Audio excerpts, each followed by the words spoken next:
Good evening. Tonight's story is called The Legend of Hiawatha, from Native American Indian mythology. So, snuggle up under the blankets and prepare for a wonderful night of sleep. And once you're all settled in, close your eyes.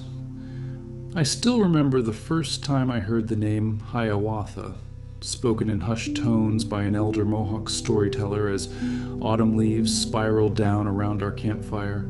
He told me of a man who once walked these very forests with snakes in his hair and rage in his heart, only to become the great peacemaker whose words would unite 5 warring nations into one of history's most powerful confederacies. The story has stayed with me through the seasons, a reminder that even in our darkest moments, transformation awaits. If you've ever found yourself searching for hope in divided times, I invite you to listen to this ancient tale where wisdom flows like rivers connecting separate lands.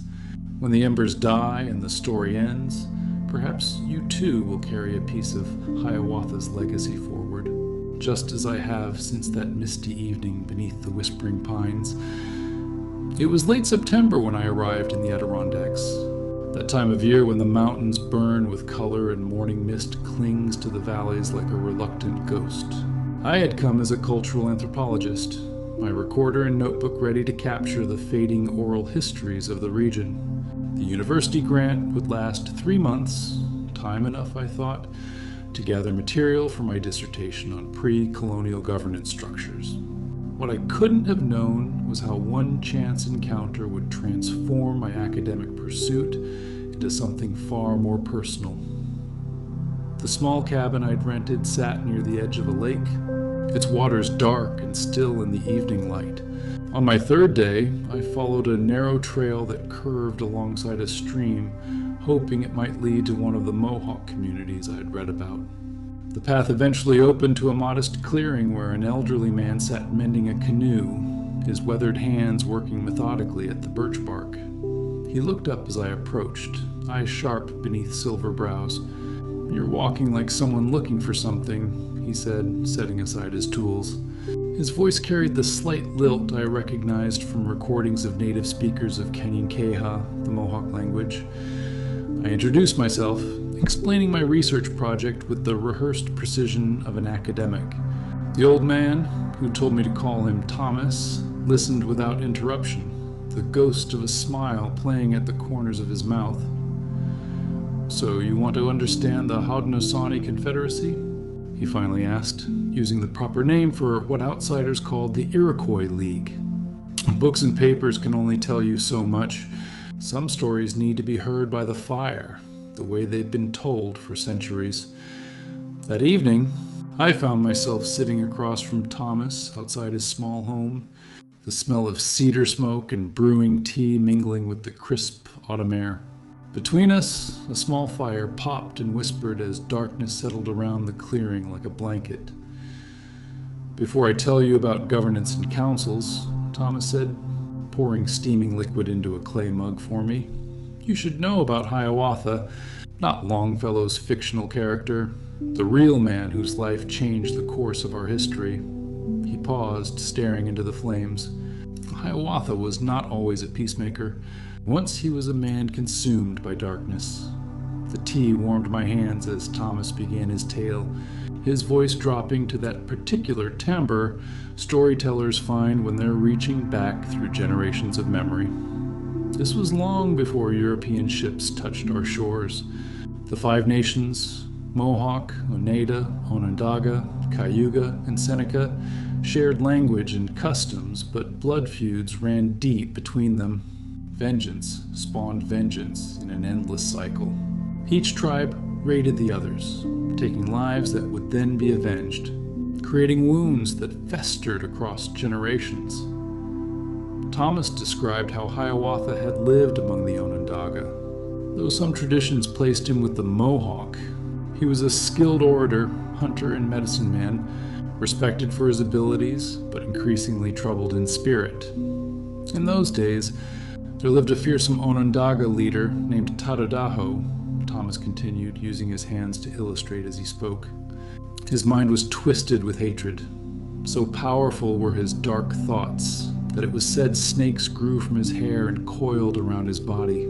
His eyes held such malice that birds would fall dead from the sky when he looked at them. The fire crackled suddenly, sending sparks upward into the darkening sky. I felt a chill that had nothing to do with the evening air. Tedodaho saw Hiawatha's influence as a threat. And so, Thomas's voice grew heavy with the weight of tragedy. He orchestrated the deaths of Hiawatha's daughters. Some say it was one daughter, others say 3 or even 7. The stories vary, but the outcome remains the same. Hiawatha's family was destroyed. I watched as Thomas's fingers moved almost unconsciously, weaving invisible patterns in the space between us as he spoke of grief so profound it seemed to transcend time. Hiawatha's heart shattered. He fled into the forest, his mind broken by sorrow. For seasons, he wandered alone, neglecting his body, talking to himself, combing an empty bowl with a wooden comb as if trying to strain his memories from emptiness. He became like a ghost among the trees. As Thomas fell silent for a moment, I could almost see this ancient figure moving through the same forests that surrounded us now, a solitary shadow bent beneath unimaginable loss. Thomas added another log to the fire, and I watched the flames leap higher, casting our faces in warm, dancing light. Night had fully settled now, and somewhere in the distance, an owl called, its voice echoing across the water. It was during Hiawatha's darkest time, Thomas continued, that he encountered Daganoweda, known to us as the Great Peacemaker. The storyteller's voice shifted subtly, taking on a reverent quality. I leaned forward, drawn in by the change in his tone. The peacemaker came from the north, born to a Huron woman. There are many stories of his miraculous birth and childhood, but what matters is his vision, a world where the 5 nations would set aside their blood feuds and unite under what we call the Great Law of Peace. Thomas described how the peacemaker had traveled in a white stone canoe crossing Lake Ontario in search of those who would listen to his message. When he found Hiawatha wandering in grief, he recognized a potential ally whose eloquence could help spread the message of unity. Imagine, Thomas said softly. Hiawatha, lost in his suffering, looking up to see this stranger approaching through the forest mist. The peacemaker did not begin with grand speeches about confederacy or governance. Instead, he performed the first condolence ceremony, a ritual that would become central to our people. Thomas closed his eyes, reciting words that seemed to flow from a place of ancient memory. He wiped the tears from Hiawatha's eyes so he might see clearly again. He cleared Hiawatha's ears so he might hear the birds once more. He removed the obstruction from Hiawatha's throat so he could speak without pain. He cleansed the blood from Hiawatha's body, washing away the stains of grief. The ritual Thomas described struck me as deeply psychological, a recognition that profound grief must be addressed before healing can begin. As an anthropologist, I'd studied mourning rituals across cultures, but hearing the condolence ceremony described in this way, by firelight, gave it a dimension no academic text could convey. Through this ceremony, Thomas continued, Hiawatha's mind cleared. His crippling grief didn't vanish, but it transformed into purpose. The peacemaker showed him how personal tragedy could become a catalyst for preventing others from suffering the same fate. Thomas explained how the 2 men developed the great law together, the peacemaker providing the vision, Hiawatha crafting the words that would make it accessible to the people. The law would establish a confederacy built on principles of peace, power, and righteousness, what the Haudenosaunee called Skenin, Kasistinsera, and Karweo. The peacemaker and Hiawatha understood something profound, Thomas said, his eyes reflecting the firelight. True power doesn't come from dominating others, but from unity of purpose. Each nation would maintain its internal sovereignty while joining a greater council for matters affecting them all. I thought about how revolutionary such concepts must have been in a world of constant tribal warfare, ideas that predated the American Constitution. by centuries, yet contained similar principles of federalism and representative governance. But vision and ideas are not enough, Thomas said, his voice lowering. Hiawatha understood they needed symbols, physical representations that could carry their message across language and time. Thomas reached into a small leather pouch at his belt and withdrew something that caught the firelight. He held it out to me, a small rectangle of purple and white beads, meticulously woven together. Wampum, he said. Hiawatha developed these shell beads as memory tools. Each pattern tells a story, preserves a law, or commemorates an agreement. Before writing came to our lands, wampum carried our constitution, our history, our diplomatic relations. I accepted the small piece reverently, feeling the smooth texture of the beads between my fingers.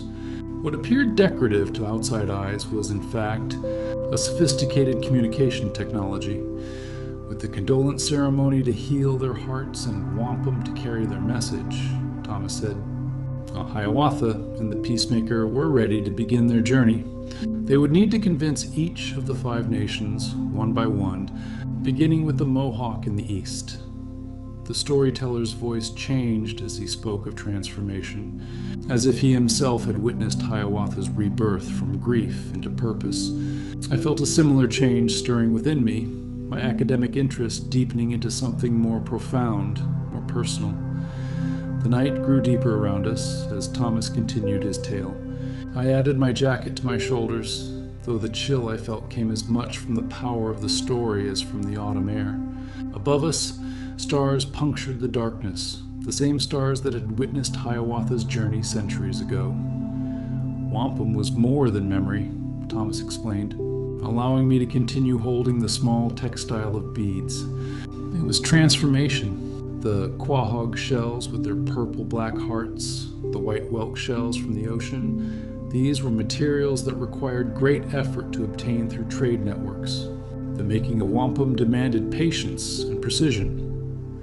He described how Hiawatha had developed various patterns and designs, each with specific meaning. The most significant became the Hiawatha belt, 5 squares connected by a white line, representing the 5 nations joined in peace.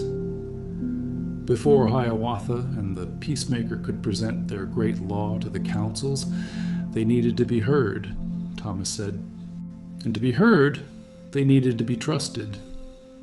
The storyteller painted a vivid picture of their journey to the eastern edge of Haudenosaunee territory, where the Mohawk Nation controlled the valley that still bears their name.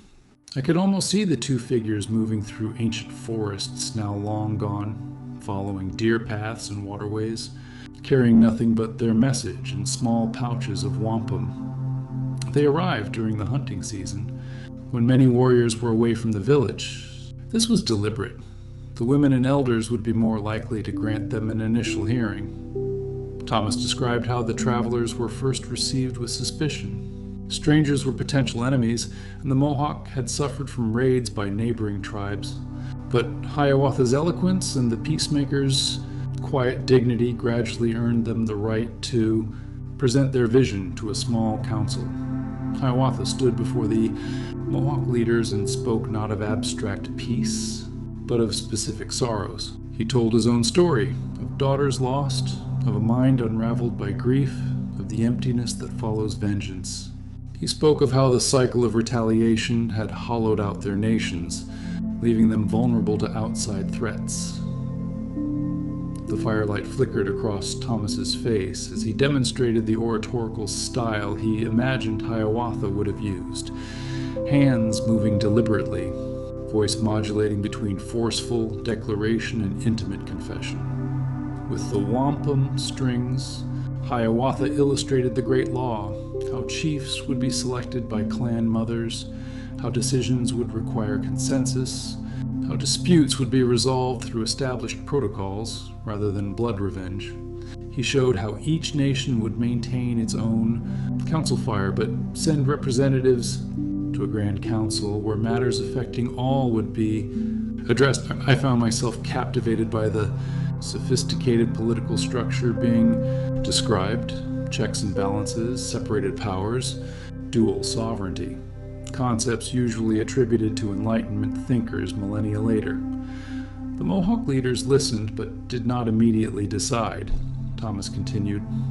This too was part of the process. Important matters required reflection, consultation, and consensus building. Hiawatha and the Peacemaker did not push for an immediate answer. They simply asked that the Mohawk consider their proposal for one full cycle of the moon. Thomas explained how the two men made camp near the Mohawk village, making themselves available for questions and discussions. During this waiting period, they began crafting what would become known as the condolence cane, a wooden staff marked with 5 wooden figures representing the 5 nations. When the hunters returned to the village, there was resistance, Thomas said. Many warriors had lost brothers and fathers to other Haudenosaunee nations. The idea of alliance seemed like betrayal of the dead. According to Thomas, this was where Hiawatha's personal story proved most powerful. Having lost his own family, he could speak to grief with authority. If he could transform his sorrow into a vision of peace, others could follow the same path. After the waiting period, the Mohawk Council reconvened. Following intense deliberation, they became the first nation to accept the Great Law. They appointed 3 chiefs to represent them in what would become the Grand Council. Thomas looked up at the night sky, as if reading the next part of his story from the stars. With one nation secured, Hiawatha and the Peacemaker continued westward, following the rising sun toward Oneida territory.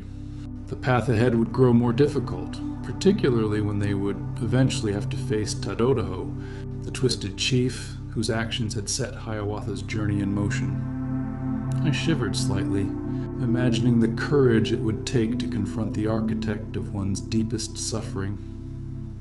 Thomas rose to his feet with the fluid motion of someone far younger than his apparent years. He stretched briefly, then moved to a small woodpile, selecting several pieces of oak and pine. As he carefully arranged them on our dwindling fire, I watched the embers glow brighter, then burst into renewed flame. The journey to unite the 5 nations took many seasons, he continued, settling back onto his seat. Each nation had its own concerns, its own wounds, its own reasons to resist change. The storyteller described how Hiawatha and the Peacemaker traveled next to Oneida territory. The Oneida lived in the highlands to the west of Mohawk lands, their villages situated on higher ground for protection. Thomas spoke of dense forests of beech and maple, of fertile valleys where the 3 sisters, corn, beans, and squash, grew in careful harmony. The Oneida were closely related to the Mohawk in language and custom, but blood feuds had created distance between them, Thomas explained. When Hiawatha and the Peacemaker arrived, they found a people suffering from recent raids. Grief was fresh. The ground had barely settled over new graves. I tried to imagine the delicate diplomatic challenge, approaching a community in mourning with a message that included alliance with their enemies. The timing seemed almost impossibly poor, yet Thomas suggested this very rawness created an opening. The Peacemaker performed the condolence ceremony for the entire village, he said, and Hiawatha, who had walked the darkest paths of grief, spoke with such authenticity that even the most hardened warriors found themselves listening. Again, the visitors presented their vision, using wampum belts to illustrate the structure of the proposed confederacy. Again, they asked for time, one cycle of the moon, for the Oneida to consider. And again, they made themselves available for questions and discussion. The Oneida took less time than the Mohawk to decide, Thomas said. Their losses were recent, their desire for a different path more immediate. After 20 days, they accepted the Great Law and appointed their representatives to the council. With 2 nations committed, momentum began to build. Thomas explained how Hiawatha and the Peacemaker journeyed next to Cayuga territory, land of many lakes and rivers, then to the Seneca, the westernmost nation, known as the Keepers of the Western Door. Each nation required its own approach, Thomas said. The Cayuga were concerned about maintaining their fishing rights. The Seneca as the largest nation worried about equal representation. Hiawatha addressed each concern specifically, showing how the Great Law would protect rather than diminish their interests. Throughout his narrative, Thomas wove in details of the landscapes they traversed: deep valleys and rushing rivers, dense forests and open meadows. He described how the travelers sometimes journeyed by canoe along interconnected waterways, other times by foot along well-worn trails. The geography itself became a character in the story, shaping the nations and their relationships. 4 nations had now accepted the Great Law, Thomas said, his voice lowering slightly. But the most difficult challenge remained: the Onondaga, Hiawatha's own people, still under the influence of Tadodaho. I leaned forward, caught up in the narrative tension. The fire popped suddenly, sending a shower of sparks upward, as if the very elements were responding to the story's pivotal moment. Hiawatha knew that confronting Tadodaho directly would be futile. The Twisted Chief's influence was too strong, his reputation for cruelty too established. So instead, they focused on building support among other Onondaga leaders and clan mothers. Thomas described a series of small councils, private conversations, and public demonstrations of the benefits the other 4 nations had already begun to experience through cooperation. Slowly, support for the Great Law grew among the Onondaga people. Tadodaho could sense his power eroding, Thomas said. He became increasingly isolated, his behavior more erratic. The snakes in his hair, whether literal or metaphorical, writhed with agitation. The storyteller's hands moved expressively as he described the growing tension. I noticed then that Thomas's hands were trembling slightly, as if Tadodaho's fearsome presence had somehow reached across centuries to touch our fireside. Finally, with representatives from the 4 United Nations behind them, Hiawatha and the Peacemaker approached Tadodaho's lodge. They came not as supplicants, but as equals, offering not surrender but inclusion. Thomas's voice grew stronger as he described this confrontation, not a battle with weapons, but a test of wills and words. Hiawatha, the man who had lost everything to Tadodaho's cruelty, now stood before him not seeking revenge but transformation. The assembled chiefs and clan mothers watched as Hiawatha addressed his former tormentor. He spoke not of the past, but of the future. He offered Tadodaho not punishment, but position, a special role within the new confederacy that would acknowledge his power while channeling it toward the common good. Thomas paused, looking into the fire, as if seeing those ancient figures in the dancing flames. It was a moment that would determine whether centuries of conflict would continue or a new path would emerge. The fire had burned down to a steady glow, casting our faces in amber light. Night creatures called from the forest edges, their voices blending into a primal chorus that seemed to underscore Thomas's tale. I wrapped my hands around a fresh cup of tea, its warmth a small comfort against the growing tension of the story. Tadodaho, Thomas continued, was no ordinary chief.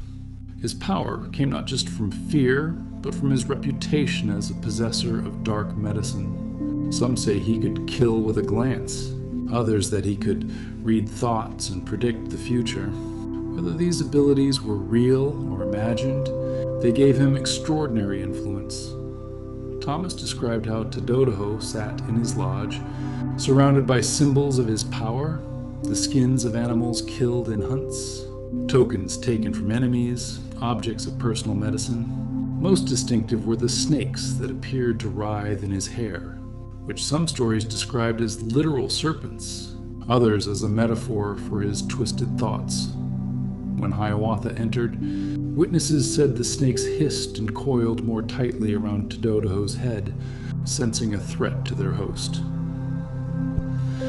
I found myself wondering about the psychological reality behind this vivid image. Perhaps a man suffering from some form of mental illness, his distorted thinking manifesting in erratic movements and threatening behavior. Hiawatha approached Tadodaho without weapons, carrying only a comb made from the antler of a deer.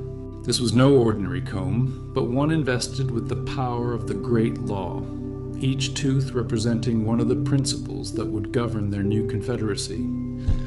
Thomas mimicked the motion of combing, his hands moving with deliberate gentleness through the air between us. "I have come to comb the snakes from your hair," Hiawatha told Tadodaho. "I have come to straighten what is twisted, to bring clarity where there is confusion." According to Thomas, this confrontation lasted through an entire night. As Hiawatha spoke of the great law's principles, of peace between nations, of the strength that comes from unity, of the righteousness of just governance, he moved closer to Tadodaho, eventually beginning the symbolic combing. With each principle explained, Hiawatha drew the comb through Tadodaho's hair, and with each passing, it was said that a snake loosened its grip and fell away. The storyteller's voice took on a rhythmic quality, almost hypnotic in its cadence. I could imagine how, centuries ago, this same tale might have been told around council fires, passing wisdom from one generation to the next. By dawn, the last snake had been combed away. Tadodaho's mind, once twisted with hatred and suspicion, had been straightened. His thoughts, once chaotic, now followed clearer paths. Thomas explained that this transformation was not simply submission, but genuine change. Tadodaho came to understand how his individual power could be magnified rather than diminished by becoming part of something larger than himself. In recognition of Tadodaho's importance, the Great Law established that the Onondaga would forever hold a special position within the Confederacy. The Grand Council's central fire would always burn in Onondaga territory, and a Tadodaho, a chief bearing that title, would always have a place of honor. This political compromise struck me as remarkably sophisticated, acknowledging power realities while channeling them toward constructive ends. It was neither total victory nor defeat for either side, but a new synthesis. With Tadodaho's acceptance, the circle was complete. All 5 nations had now embraced the great law of peace. What had begun as Hiawatha's personal journey of grief and healing had transformed the entire Haudenosaunee world. Thomas described how, to commemorate this historic unification, the 5 nations gathered for a grand council. Representatives from each nation traveled to the shores of Onondaga Lake, bringing with them their separate council fires. There, in a ceremony that unified the spiritual and political, they kindled a new fire, the Grand Council Fire, from the embers of their individual flames. This symbolized how their separate identities remained intact, even as they joined together in common purpose. At this council, according to Thomas, the structure of the Confederacy was formalized. 50 sachems, chiefs, were designated, 14 from the Onondaga, 9 each from the Mohawk and Oneida, 10 from the Cayuga, and 8 from the Seneca. Each was given a title that would be passed down through the maternal line of their clan. And so the Great Law was established, Thomas said, his voice carrying both triumph and reverence.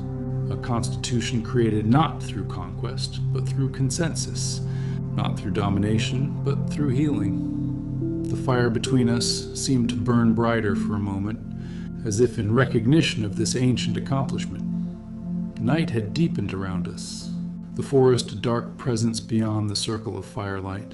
Somewhere far off, a loon called across the water, its haunting voice seeming to bridge present and past. Thomas sat in contemplative silence for a moment, then continued his tale. To commemorate the founding of the Confederacy, the peacemaker uprooted a great white pine and asked the warriors of the 5 nations to cast their weapons into the pit beneath it, he said. Then he replanted the tree, creating what we call the Tree of Peace.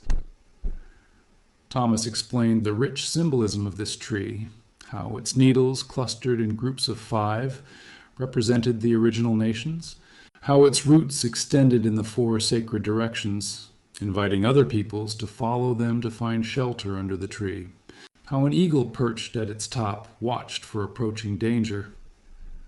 Most importantly, He continued, "The tree of peace symbolized how the great law would continue to grow and provide shelter for generations to come.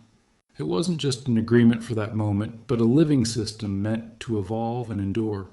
The governance structure Thomas described was remarkably sophisticated. Each nation maintained its own internal council for local matters, while sending representatives to the Grand Council for issues affecting the Confederacy as a whole.